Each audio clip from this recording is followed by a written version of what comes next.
দেখুন, শান্তিনিকেতনের আদলে আমরা এই পৌষ মেলা শুরু করেছি। শান্তিনিকেতনে যা হয় আমরা এখানে তাই করি। শান্তিনিকেতনে বসন্ত উৎসব হয়, পৌষ মেলা হয়, অলকর্ষণ হয়, আমরা এখানে করছি। তাছাড়াও রবীন্দ্রনাথ, নজরুল, বিদ্যাসাগর এবং 21শে ফেব্রুয়ারি ভাষা দিবসটা পালন করছি। আমাদের ছেলেমেয়েরাই এখানে স্টল দিচ্ছে, তারাই খাবার তৈরি করছে, আবার তারাই বিক্রি করছে।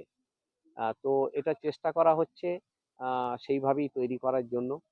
তো এখানে 235টা সাংস্কৃতিক সংগঠন এবছরে পার্টিসিপেট করছে।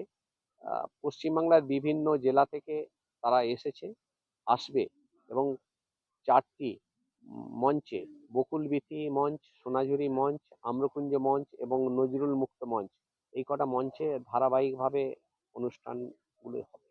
আগামী দিনে কি পরিকল্পনা আছে? আগামী দিনে আমরা মেডিকেল কলেজ করব, সেই উদ্দেশ্যে আমরা এগিয়ে যাচ্ছি। 460 বেডের হসপিটাল আমাদের চালু হয়ে গেছে। 2026 সালে যাতে মেডিকেল কলেজ করা যায় সেই জন্যই আমরা এগিয়ে চলেছি। এই অনুষ্ঠানে কে কে উপস্থিত ছিলেন? এই অনুষ্ঠানে প্রথম দিনে উপস্থিত আছেন ডক্টর নুরুল ইসলাম, আল-আমিন মিশনের প্রতিষ্ঠাতা, আছেন কাজী কামাল নাসের কবি, এবং আসবেন যারা দিলীপ মণ্ডল প্রতিমন্ত্রী পরিবহন, আসবেন মনোরঞ্জন ব্যাপারী এবং আরো অনেকে আসবেন। নতুন বছর আজ থেকে পড়লো, কি বার্তা দেবেন? আগামী বছর সুন্দরভাবে কাটুক, আমাদের মধ্যে সৌভ্রাতৃত্ব বোধ গড়ে উঠুক, আমাদের পশ্চিমবাংলা তথা সারা ভারতবর্ষে শান্তি বিরাজ করুক, এটাই হচ্ছে আমাদের আকাঙ্ক্ষা, এটাই আমাদের অভিলাষ। এই যে আপনি বলছেন যে পৌষ মেলা থেকে সংস্কৃতি উৎসব হবে, এতে যে মোবাইলটা উঠতে গুরুজনদের সম্মানটা পিছিয়ে রয়েছে, এটা আপনি কি চোখে দেখছেন বা কি বলবেন? গুরুজনদের সম্মান দেওয়া বন্ধ হয়ে গেছে। না, গুরুজনদের সম্মান দেওয়া বন্ধ হয়নি, গুরুজনদের আমরা সম্মান করি। গুরুজনদের আমাদের সম্মান করতেই হবে, তাদের ভালোবাসতে হবে, তাদের নির্দেশ আমাদের মেনে চলতেই হবে।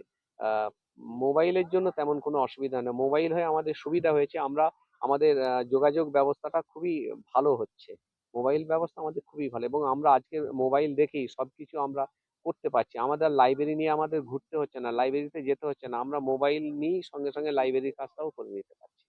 মোবাইল আমাদের যোগাযোগ ব্যবস্থার মানে কি বলবো, এর থেকে আধুনিক ভালো ব্যবস্থা হতে পারে না, মোবাইল আমাদের সেটাই করছে। কিন্তু আজকে এই মোবাইলের জন্য তো বাচ্চারা খেলাধুলো ভুলে গেছে, সবকিছুই মানে মোটামুটি ওই মোবাইলের প্রতি আসক্ত হয়ে পড়ছেন। পড়াশোনা কিন্তু পিছিয়ে রয়েছে, সেটাই না, পড়াশোনা পিছিয়ে নয়, পড়াশোনা করতে হবে, মোবাইলও আমাদের দেখাতে হবে, মোবাইলও তাদের পড়াতে হবে, মোবাইলও তাদের শেখাতে হবে, কারণ আধুনিক যুগটা মোবাইল ছাড়া হয় না, আধুনিক যুগকে আমাদের গ্রহণ করতেই হবে।